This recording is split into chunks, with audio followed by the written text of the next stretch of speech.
ஆன்மீக அன்பர்களுக்கு அன்பான வணக்கம். நமசிவாய வாழ்க, நாதன் தாழ்வாழ்க. ஓம் நமோ நாராயணாய.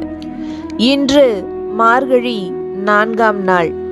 திருவெம்பாவை மற்றும் திருப்பாவையின் 4ஆம் பாடலையும் அதற்கான விளக்கத்தையும் இந்த பதிவில் பார்ப்போம்.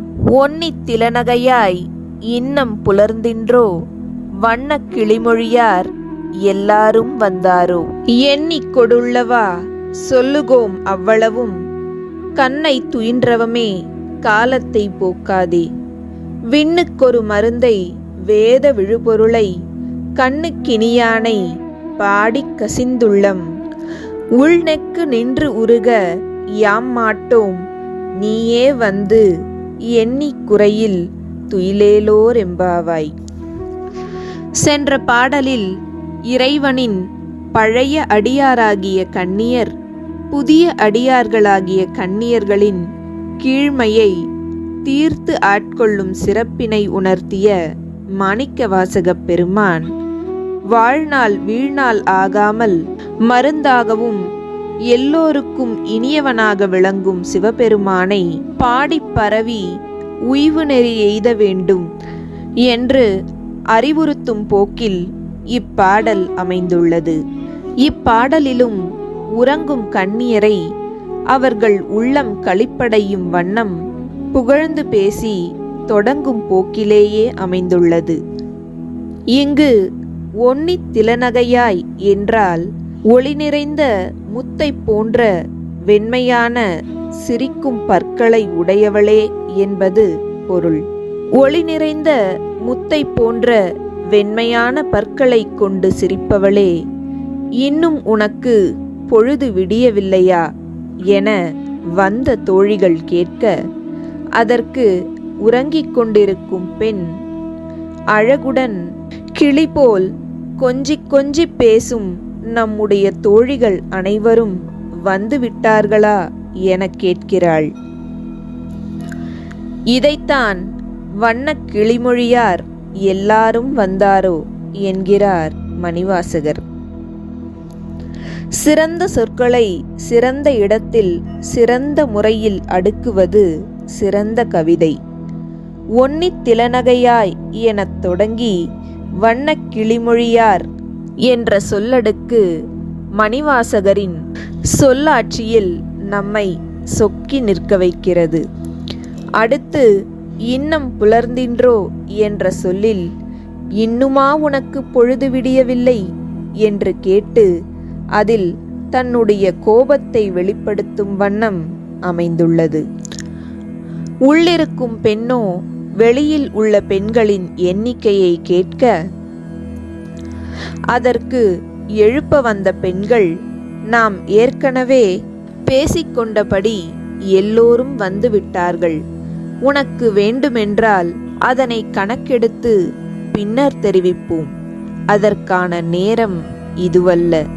விண்ணுக்கொரு மருந்தை வேத விழுப்பொருளை, கண்ணுக்கினியானை என மாணிக்கவாசகர் சொல்லும் அழகே தனி. அதாவது தேவர்களுக்கெல்லாம் ஒப்பற்ற அமுதமானவனை, மறைகள் பேசுகின்ற மேலான பொருளை, கண்களுக்கு இனிமை பயக்குபவனை உள்ளம் உருகி மனம் கசிந்து பாட வேண்டிய நேரம் இது. எனவே எங்களால் இப்போது எண்ண இயலாது, நீயே வந்து எண்ணிக்கொள். அப்படி எண்ணிக்கை குறைந்தால் மீண்டும் சென்று உறங்கிவிடு என்று தோழியர் கூறும்படி இப்பாடல் அமைந்துள்ளது. மாயையில் சிக்கிக் கொண்ட மனம் சோம்பலில் தொடர வேண்டி எல்லா வகையான முயற்சிகளையும் மேற்கொள்ளும்.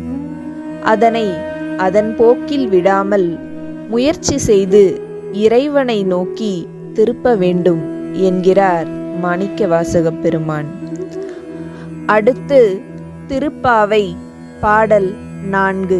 ஆழி மழைக்கண்ணா ஒன்று நீ கைகரவேல், ஆழியுள் புக்கு முகர்ந்து கொட ஆர்த்தேரி, ஊழி முதல்வன் உருவம் போல் மெய்கருத்து, பாழியன் தோளுடை பத்மநாபன் கையில் ஆழி போல் மின்னி வலம்புரி போல் நின்றதிர்ந்து தாழாதே சாரங்கம் உதைத்த சரமழை போல் வாழ உலகினில் பெய்திடாய் நாங்களும் மார்கழி நீராட மகிழ்ந்தேலோர் எம்பாவாய்.